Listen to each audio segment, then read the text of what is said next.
You're listening to Talkline with Zev Brenner, America's premier Jewish broadcast on the air since 1981. And now, here's your host. Welcome back to the program, Mom. Zev Brenner. We got a great show for you. The one and only Curtis Sliwa. He is the founder of the Guardian Angels, but he neither sleeps day or night. He's on the radio broadcasting. I was going to say WABC is always by Curtis. But Curtis is always on there, Curtis Sliwa. And he joins us, an Assemblyman, former Assemblyman Dov Hikind. He's also founder of Americans Against Anti-Semitism. He's responsible for a brand new book that's gorgeous called A Brief and Visual History of Anti-Semitism. Gentlemen, welcome to the program. Thank you for joining us. Thanks for having us.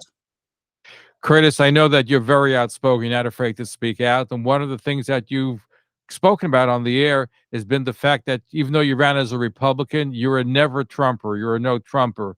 But you've taken people to task for that supported Donald Trump, but because of the dinner that they had with Kanye West and with the anti-Semite, that he felt that they shouldn't abandon Donald Trump. So I'd like you to espouse that. I know that Senator Dov Hikind was a supporter of Donald Trump, but I think after that dinner, he's changed his tune. But we'll talk to Dov about that as well. Let me begin with you, Curtis.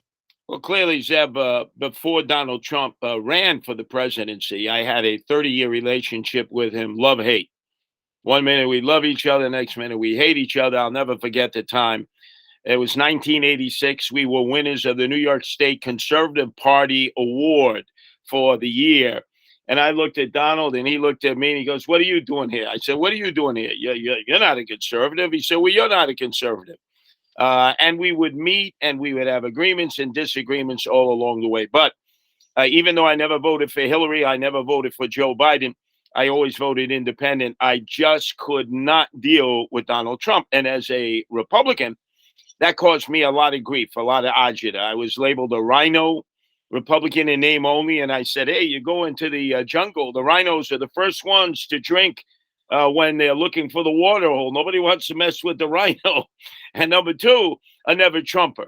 And yet I survived the Republican primary process and then got beaten in the general election. And now I see that a lot of people are suddenly coming around to that conclusion, although this should not have been the occasion. I mean, first off, Donald Trump is the best friend that Israel has ever had, bar none.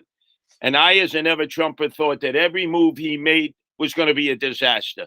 Moving the embassy from Tel Aviv to Jerusalem, I said, oh, it's going to all blow up. It did.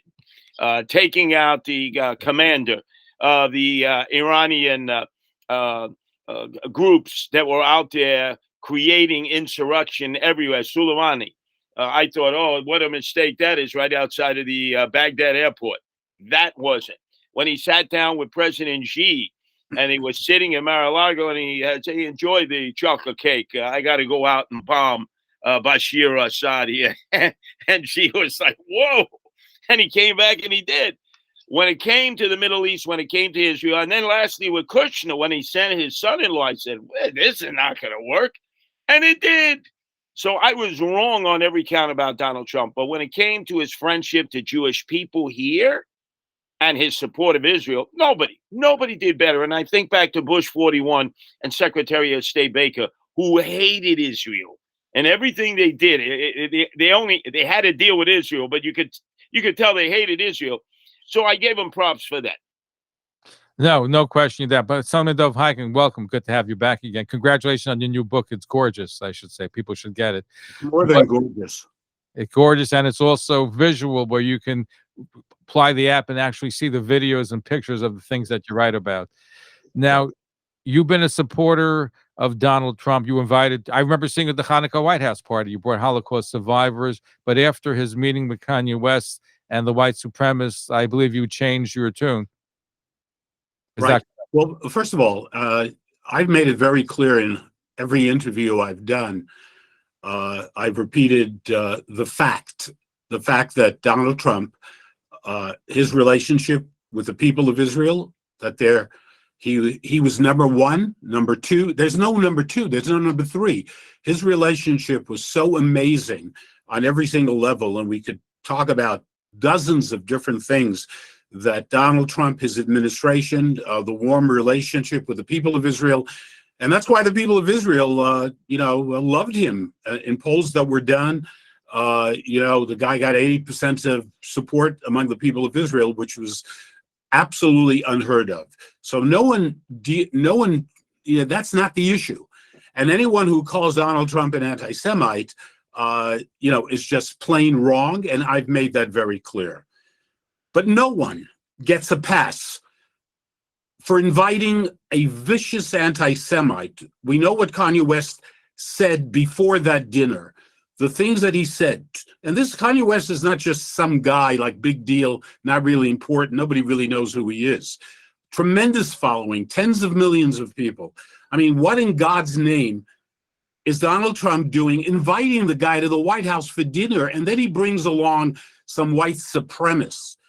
And of course, we're told that the former president, didn't know. He didn't know the other guy, Nick, the white supremacist. He didn't know who he was. He thought he was Saint Nick. He thought it was just, whatever. I mean, it's hard to believe, the Secret Service. I mean, okay, but you know what? Let's give him the benefit of the doubt that he did not know. But did he know afterwards? Did he know a day later, 2 days later?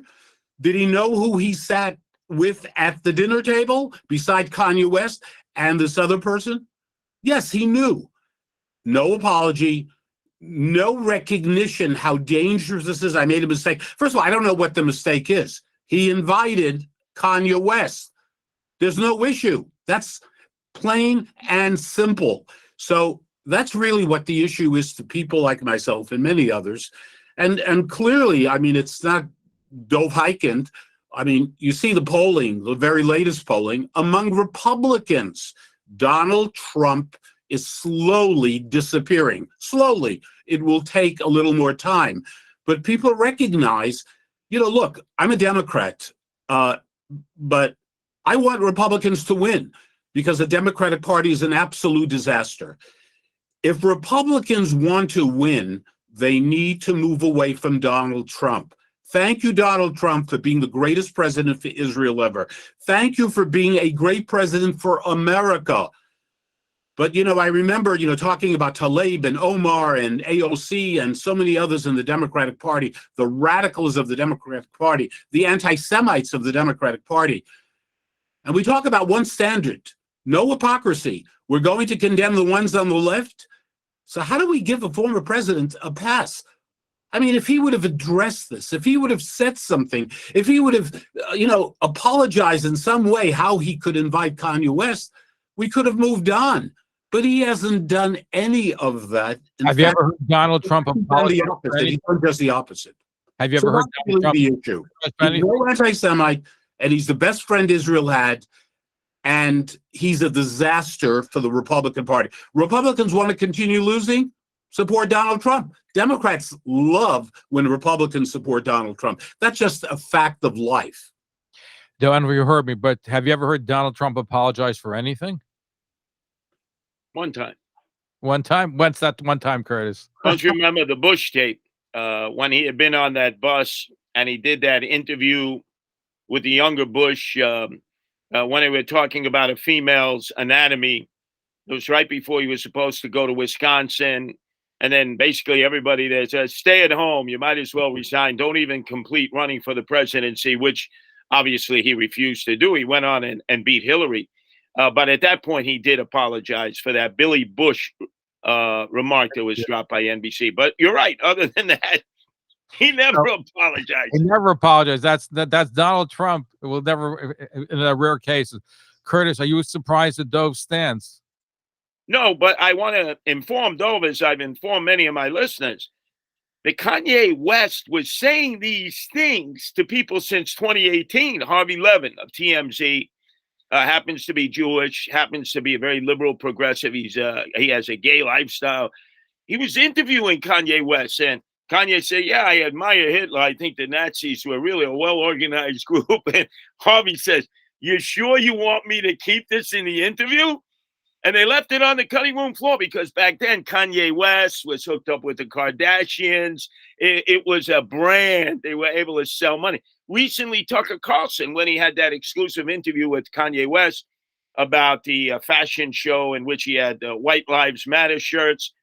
He also said that to Tucker Carlson, and they removed it from the interviews. And now we find out apparently since 2018, he's gone into corporate meetings privately, publicly, said, oh, yeah, I admire Hitler.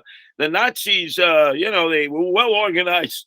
And you say to yourself, well, how come we didn't find out about any of this since 2018? You were protecting him because you were protecting yourselves. You were protecting your money-making machine. That's what he was. So he went from being a billionaire to a millionaire to a guy now who's pulled his gold chain out. He's wearing his gold chain because that's his wealth status now. He's lost almost everything, and he should lose everything for the statements that he's made and continue to make. Yeah.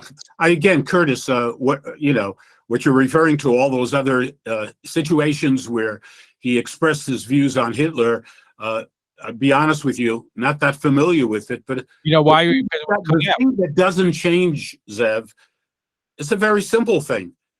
We're talking about Donald Trump.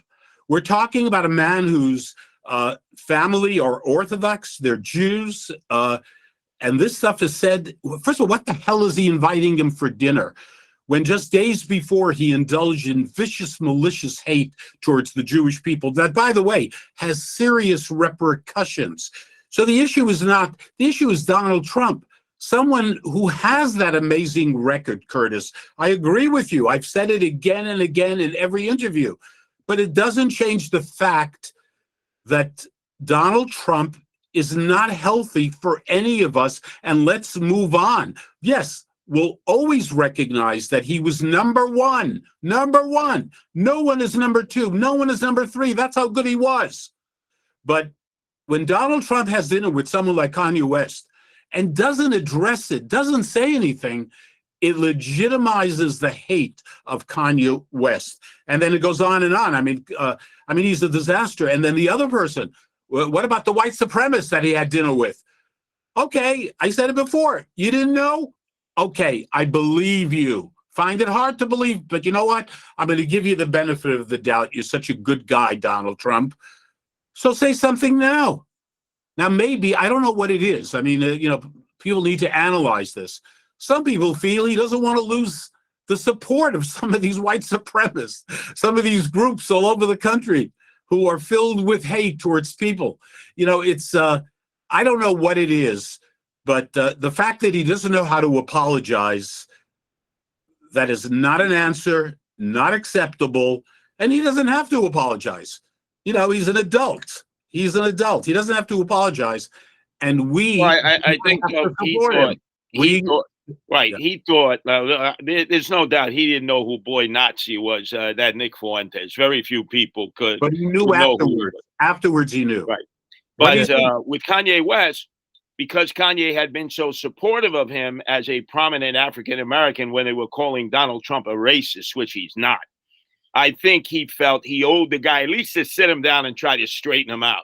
But remember, even Kanye said the conversation went nowhere because Kanye says, Donald, I'm here because I'd like you to run on my ticket. I'm running for president. I'd like you to be my vice president. And he even said, Donald Trump went crazy. So what are you, crazy? I'm going to run for vice president on your ticket. So I think at that moment he recognized that Kanye West, all the furniture was upstairs and rearranged in the wrong room, said he couldn't have a conversation with him. Right. It was a mistake. But Donald Trump has not recognized that. In fact, Curtis, after that dinner, he was interviewed and asked about the Kanye West thing. And this is what he said. I mean, he said, he says nice things about me. Yes. Okay, I rest my case. We're speaking with Curtis Sliwa, founder of the Guardian Angels. You can hear him on ABC Radio all the time. Former Assemblyman Dov. I still call you Assemblyman Dov. In my mind, you'll always be the Assemblyman. As long as you don't call me anything else, I'm okay. Former Assemblyman Dov Hikind. He's also founder of the Americans Against Anti-Semitism, and he's responsible for a brand new, gorgeous book called The Brief and Visual History of Anti-Semitism. By the way, a brief, it's only 600 pages. That is a brief. Compared to other Jewish works, it is a brief. Compared to the Talmud, it's very brief. An amazing piece of work. People should go to Amazon. It's doing great on Amazon. It'll be in all your bookstores. it's like nothing else that exists in the world. In fact, Curtis, I will send you a copy. You will. I promise you'll get blown away by this piece of work. 2 years. No. I look forward to it because, as I've told Zev many times on his Talkline communication broadcast that I participated in, being the Gentile here, it's in our DNA. It's right. in our DNA. If you look back century after century after century, and it rears its ugly head, I mean, all the time. So it's not as if this is anything new. This is just a repetition of what we've seen over and over and over again. But Curtis, the only thing is, we'd like to avoid the disaster of the Holocaust. Oh, you know, my mother going to Auschwitz in 1944 with her mother, brothers, sisters, nephew, nieces. And the day they arrived in 1944, my grandmother and other members of the family went straight to the gas chambers. And the only crime that she committed, the only thing she did wrong, and it wasn't even her fault, she was a Jew. That's it. And, you know, we don't know where things are going in America because things are really getting pretty nasty out there, both from the right and the left. So do I have the answers? No. But we need to be involved. We need to be on the front lines. And I know, Curtis, that you, ever since I can remember, you've always been an amazing friend of the Jewish community and the Jewish people. And we, God knows, we need friends, people like yourself, who can articulate things, because things are really, it's just out of control. I mean, who would ever think that the radicals, you know, on the left and the radicals on the right, the white supremacists, the Kanye West and others, you know, they're an alliance today. I mean, can you believe it? They're an alliance. You know why? Because they have one thing in common. We Jews, Curtis, as you know, we control the media. We control the banks. You didn't get a job. It's the Jew, you know, the Jew. Your landlord, oh, he's Jewish. Yeah, the Jews, you know, the Jews. Everything is the Jews. I think we call it being scapegoated. Kanye West, is he part of your new book, though? Does he have a page on him? Absolutely. This book goes up until a few months ago and goes back 2,000 years. It's a book it may be 600 pages, but it's very easy to read with the pictures and everything. And also, as you pointed out, there's an app that you put on your phone at no cost. There are 70 videos you can watch of the actual history that you're reading about in the book. Wow. So nothing else that exists today. So the Curtis raised a very interesting point before, that Tucker Carlson and other outlets since 2018 knew about the hatred that Kanye West had against Jews, his admiration for Adolf Hitler, and they cut it out so the American public should know about it.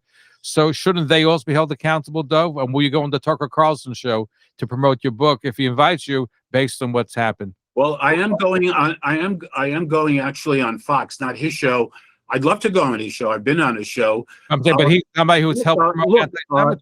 Look, everyone has a responsibility to try to do the right thing and to do their best in terms of doing the right thing. I think the remarkable thing, you know, someone should point out to Kanye West. Tucker could have done it. Others could have done it. Someone should point out to him, Adolf Hitler, you know, had a special place for Jews, right? We know that. What he felt about Jews, right? You got to destroy them. Every single one. The goal was to murder every Jew in the world. That was the goal. What do you think he felt about black people? You think the black people were high on the list? I mean, black people didn't exist for him, for God's sake. For Kanye West to say these things, someone needs to point out to him what Adolf Hitler thought about black people. They didn't exist. And not only they pointed out to him, they helped him by censoring any remarks that he made that they felt would hurt his brand. So they're complicit to a certain degree. I wish Fox would have put on that interview with the Hitler part. Of course, they should have. It would have been a great service. Let me turn to Curtis. So getting back to our original theme, going back, so do you believe that Jews, because Donald Trump was so supportive of Israel, should abandon him because of his meeting with Kanye West and Nick Fuentes? No, I'd say maybe you take the position that I did before 2016. I'm a never Trumper. I'm a proud Rhino because I couldn't deal with his mishigash. The fact that on any given day he has this, he's ready to tweet. He should have had Chinese finger cuffs. It couldn't be a day that was peaceful. Donald Trump wanted to stir the pot. He just attention deficit disorder. I just felt was just too chaotic. Although a lot of good things did come out of it. I think in relevance to Kanye West, he's a popular Black iconic figure who was weaned on the teachings, like so many of those rappers, of Louis Farrakhan, who was trained by Elijah Muhammad. I mean, Elijah Muhammad actually had meetings with the Ku Klux Klan in which they said, we agree on two things. We agree on separation of the races. You'll have your part of the country, we'll have ours. And we agree that Hitler and the Nazis had the right idea to eliminate the Jews. And they both agreed with that. And yet you see rapper after rapper talk about the Honorable Louis Farrakhan.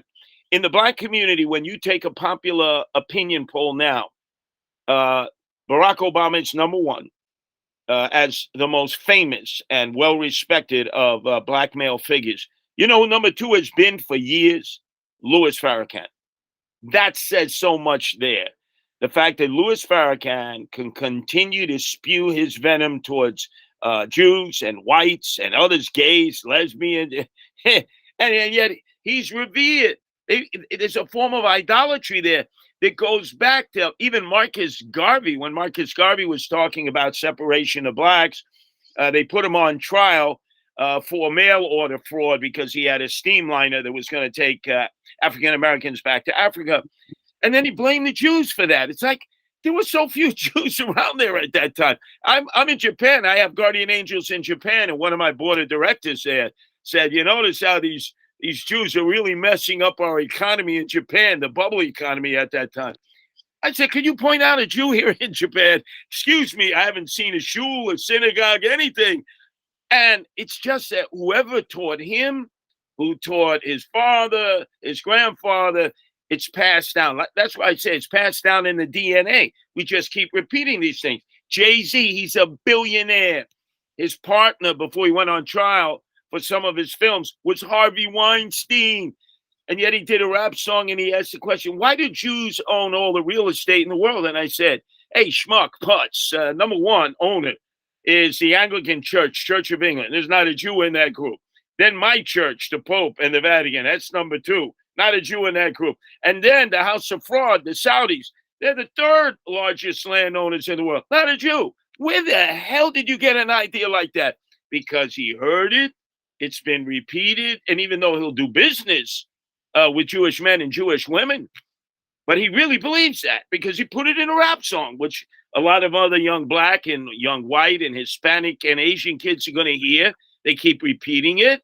And then it becomes a reality to them. Yep. But here's the thing, though, the social media groups, and we talked about responsibility and whether it was Tucker Carlson and others that censored the parts that were anti-Semitic, but the Twitters and the Facebooks allowed the Louis Farrakhan's and the Khomeinis of the world to exist on Twitter as they censored Donald Trump. I'm for if you censor one, censor everybody on the same basis, or don't censor anybody. But to a certain degree, that helped foster anti-Semitism by allowing these Jew haters to really have a forum that reaches millions and millions of people. There's something wrong here. I'm not sure what the solution is because these are private companies. They can do what they want, but there has to be accountability somewhere, somehow. Yeah, absolutely. First of all, with regard to, anti-Semites are not interested in facts. They don't want to be confused with facts. They don't want to be confused with the truth, what the facts are. It's just remarkable when I study Jewish history or history involving the Jewish people, again, how Jews are always blamed. We are approximately 15 million in the world today. 15 million. By the way, there were 15 million in the world in 1938 before the Holocaust. We're only 15 million out of 8 billion people. I mean, just think of that. The Jews, no one should even look at us or think twice about us. It makes no sense. In fact, we shouldn't exist anymore, but we're here. We're very much here. Regarding Farrakhan, I blame the media for the fact that they I'm talking about the liberal New York media and other media, for not addressing who Farrakhan is and the support that he has, especially in the minority community. The media in New York that doesn't address the fact that almost all the incidents of anti-Semitism and hate in New York have been perpetrated by Black people. Let me repeat that. Black people are the ones responsible for almost all the attacks upon Jewish people. Do you ever hear the media talk about that? And I'm not blaming any community. God forbid, I would never do that. But how do you solve a problem if you don't even want to face the problem? The Anti-Defamation League only sees white supremacists. They don't know anything about anything else. They don't know that there's anything else, right? It's the white supremacists. Well, I can hardly find a white supremacist here in New York. Someone's got to help me look for one, okay? We don't deal with the facts of what's going on. We don't deal with the facts, by the way, that almost all these incidents against the Jewish people, which, by the way, are getting worse and worse. I think we all saw the numbers for November. The numbers for November of hate crimes, all the groups, Black, LGBT, Asian, and so on and so forth. More attacks upon Jewish people, 45, by the way, 3 times as many as all the groups put together, for God's sake. But nobody wants to talk about where is that hate emanating from. Well, likewise, how we deal with it. Yes. Likewise, yes, if you notice, the Asian community is suffering the same now. Right. It's the same problem. Most of the attacks on Asians are by African Americans. Some of them emotionally disturbed, but some of them are in control of their faculties. It's about envy. It's about thinking that they're diseased. It's about thinking that they control everything. They're doing well in school. When I went to school in the 60s, in the public school system, they were putting caps on Jewish students when they were taking the tests to get into the elite high schools, like Bronx High School of Science, like Stuyvesant. They were actually capping it out. Universities, the same thing. Now, if you notice, they're doing that with Asians. So Right. everything that happened to Right. the Jews that continue to happen to Jewish people are now happening to Asians. And Asians are wondering why? Why? Well, because you follow the same path. You're educating your kids. You accentuate education. You invest your money. You have businesses. You're generally relatively quiet. You're not raising a ruckus. And all of a sudden they're wondering, how come you're doing so well? They're jealous. And other people prod them into saying, well, they're thieves. They spread disease. You can't trust an Asian. You can't trust Jewish people. To me, I see the same path being followed. And nobody in the Black community is addressing that. As Benjamin Ward said about the crime problem years ago when he was the first Black police commissioner for Ed Koch, the problem is in our community, the Black community. And everybody, you're a self-hating Black man. Well, if you're not going to deal with it, it's going to perpetuate itself. Absolutely. We're with Curtis Sliwa. He's the founder of the Guardian Angels. He's almost 24 hours a day on WABC radio. He's a good friend of the Jewish community. Former Assemblyman Dov Hikind. He's founder of Americans Against Anti-Semitism. His book that his group put out is called The Brief and Visual History of Anti-Semitism. So, and by the way, the discrimination against Jews in higher education continues. We tried reaching out on this program to Barnard College, to Columbia, to NYU, because today the catchword is we have to diversify. We want more people from Middle America to come. That means less Jews. It's a code word. They've gotten away with it. The agents are suing one of the schools, and there'll be a Supreme Court ruling, I believe, on it. But it's the same problem with the Jews. Yeah, Zev, Curtis was so on target. We Jews, I joke around, how to solve the problem of anti-Semitism. Maybe the Asians could pick up on this. We got to stop. We got to tell our kids, don't become doctors. Don't go to medical school. Don't go to law school. We Jews need to be less successful. Can we do that? Can we send that message throughout the community? Look, that is the secret of the Jewish people. It's the secret of the Asian people. We're not chosen. We're not better than anyone else. What do we do in our families? My children, my grandchildren, education, books. I used to teach at Baruch College, and the Barnes and Noble was right down the block. I don't think I ever came home after teaching there without additional books from Barnes and Noble. That's all it is. Education. So, Curtis, you are so right. The Asians are now the new targets. There are too many Asians in these schools. Too many Asians. Is there an affirmative action program for Asians? Is there an affirmative action program for Jews? Are there special treatment? Of course not. The double standard, the hypocrisy of the left, the political correctness, it's destroying this country, to be very, very honest. That's why I want Republicans to win. Not that all Republicans are wonderful, okay? I feel the same way you do, Curtis. I did not support Donald Trump the first time. You know why? I couldn't stand the way he was behaving. I mean, insulting people, denigrating people. This is not what I want my kids and my grandchildren to grow up with. I mean, give me a break. But at the end of the day, in 2020, he did an amazing job. He was incredible. So yes, I did videos being very honest. I'm not a Trumpy, and no one should be a Trumpy or anything else. You look at the individual and you choose the best person and you support them. So, we're faced with a lot of challenges, a lot of difficulties, but you know what? It's okay. It's okay. We have challenges and we're going to stand up and fight back and not be afraid. Jews, we cannot be afraid. We need more training of Jews. I come from the old JDL grew up with that as a kid here in New York, fighting the Soviet Jewry, fighting anti-Semitism. Jews need to be trained like I was in those days. Jews need to stop running from anti-Semites. Period. We have a few moments. I just want to shift to Curtis. I noticed that you're on a fixation with Shelly Silver, who passed away, the former Speaker of the Assembly. When he was let out of COVID, you said he should be put back, and they took him back. He died in prison, and recently you came out against him too. Why are you so anti-Shelly Silver? I was just curious. Well, to me, all crime is the same. Street crime, white-collar crime.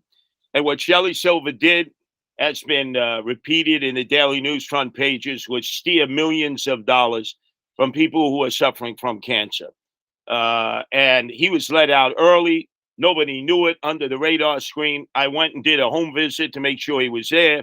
And the next day they shipped him back to Otisville, the camp. So in my mind...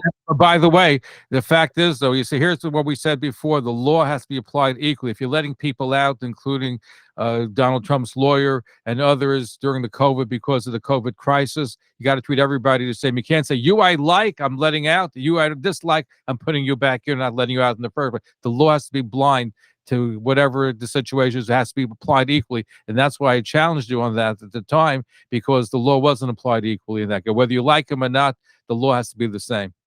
Well, remember, the fact is that Shelly Silver got every break before that even happened. He stood out of jail for a long time. He used every legal trick to avoid going to jail. He stole money. You do the crime, you do the time. If I'm going to talk about a 25-year-old black kid putting a gun in your back when you go into an ATM machine, I want him. I want the book thrown at him. I want the book thrown at white-collar criminals, whether they're Jews or Gentiles. Dov, any thoughts on that? Well, look, I think I was on your show to talk about this. I disagreed with what Curtis did at that particular time. I understand where he's coming from, but Shelly and I, as you can only imagine, I was a Democrat supporting Republicans throughout my career. That was not a very popular thing, as you know, Curtis. Crossing party lines and being an elected official puts you on the SHIT list, big time, okay? But Shelly was a friend. We had different views on things. And I felt that that time when you went to his house, the man was sick. You were running for office, got you a lot of attention. I get it. I understand, but I disagreed with you. I normally don't disagree with you. On that one, I definitely did. Well, you aren't alone. The mother of my two youngest sons, Carter and Hunter, the Queens District Attorney, Melinda Katz, was a very dear friend of Sheldon Silver. She didn't talk to me for a few weeks. She's a smart woman. But by the way, and I don't want to get the whole thing about Everybody here is very smart. But the point is, though, even the quid pro quo, and this was the Supreme Court that ruled on it, the fact is the rules changed and what they applied. And again, this is my big thing, is that I think the laws be applied equally in all cases. You can't just be selectively prosecuting people and change the rules of the game and say, I like, I'm going to... Shelly was a target. Absolutely. I mean, an unbelievable target. I mean, I love the New York Post, but boy, did they crucify him all the time. And you're right. Right now, if Shelly was still around, based on what the Supreme Court rulings recently, there would be no case against him. Plain and simple. So anyway, look, may his soul rest in peace. He's not here. He did a lot of amazing things, I mean, he was the super liberal, right, who led the Democratic Conference for so many years. He did a lot of great stuff. And I got to tell you something else on a very personal level. People wanted to crucify me, Democrats. I never talk about this, and I won't get into detail. They wanted to crucify me. I mean, I supported D'Amato. I supported Giuliani. In '88, I supported Giuliani, and definitely in '92. Pataki in the following year, and on and on and on. Shelly actually protected me from those who were out for my blood. Jem, we're out of time. I want to thank you. And first of all, Curtis Sliwa, the founder, Guardian Angel. You were there in Crown Heights during the pogrom of 1991. And we're always grateful for that. And you've been a strong supporter of the Jewish community. Also host on WABC Radio. Former Assemblyman Dov Hikind is combating the anti-Semitism with his new organization, Americans Against Anti-Semitism. His new book is a must-read, A Brief and Visual History of Anti-Semitism, put out by the group. Gentlemen, thank you for joining us. Good to be with you. Curtis, good to be with you. Anytime, Dov. To Talkline with Zev Brenner, America's premier Jewish broadcast, the pulse beat of the Jewish community. For continuous Jewish programs, TalklineNetwork.com, or our 24-hour-a-day listen line at 641-741-0389. For past shows, you can find us on iTunes, Spotify, Amazon, YouTube, Instagram, and all major podcast platforms, or jewishpodcast.org. Thanks for listening to the TalklineNetwork.com. Follow us on Facebook, Twitter, and Instagram.